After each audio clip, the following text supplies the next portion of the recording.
When I read the book, there was one story that really stood out to me around this idea. And I didn't quite get it, but I was intrigued enough to try it.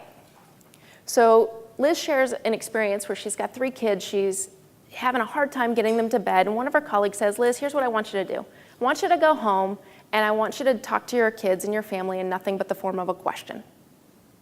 She finds this works brilliantly. And instead of a 1-hour routine to get the kids to bed, it happens miraculously in like 10 or 15 minutes. I have a 2-year-old at home, so I'm intrigued, and I'm like, well, bedtime, the routine in our house involves a lot of kicking and screaming, and that's just me. So I'm going to try this. Long day at the office. I come home. My agenda is no orders, no directions, nothing but questions. Dinner time's interesting. And then comes the inevitable hour. I look down and I say, hey, Claire, what time is it? Well, it's bedtime, Mommy. Well, and what do we need to do to get ready for bed? We need to get our pajamas on. Wow, this is brilliant, it's working. Okay, and then what do we do after we put our pajamas on? Well, we need to brush our teeth. And you see how this goes. And so very quickly, we're asleep in our bed, and I'm just amazed. I'm like, wow, this is great.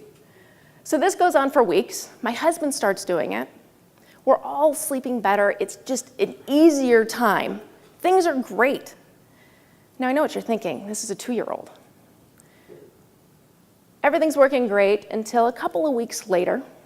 We have friends over for dinner. Claire's running around, being her usual energetic self. She just is the light of the party, hamming it up for everyone to see. And I look at her. Hey, Claire, what time is it? She looks at me. She looks around the room. And then she says, not bedtime, Mommy. Now, this was the moment that every parent fears, because now suddenly I'm not the model parent. We kick and scream our way to bed, but after everybody left is when I realized what they were saying when they said move from answers to questions.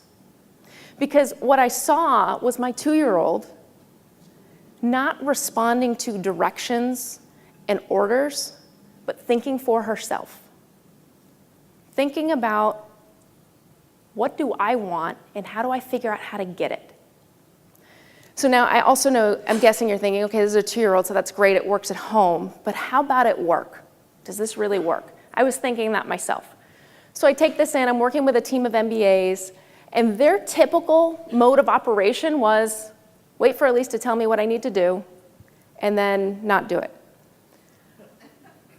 That didn't work very well for any of us. So what I started to find is I was doing a lot of work. Not only was I coming up with their agenda and what they needed to do, I was doing the work for them because they weren't doing it.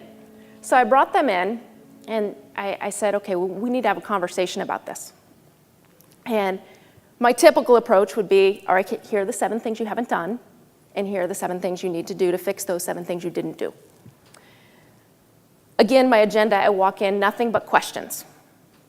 It was absolutely amazing to see this shift in paradigm. These students figured out and identified, hey, the reason we haven't done anything is because we didn't identify a leader in our team of 6. And then they went on to solving the problem of what they needed to do before the end of the semester. They came up with ideas I hadn't even thought of. So previously, I had basically taught them they don't need to think because I'm going to do it for them. But by leading with questions, I was able to get them to own it and then come up with some new brilliant ideas that weren't even in my thinking anywhere.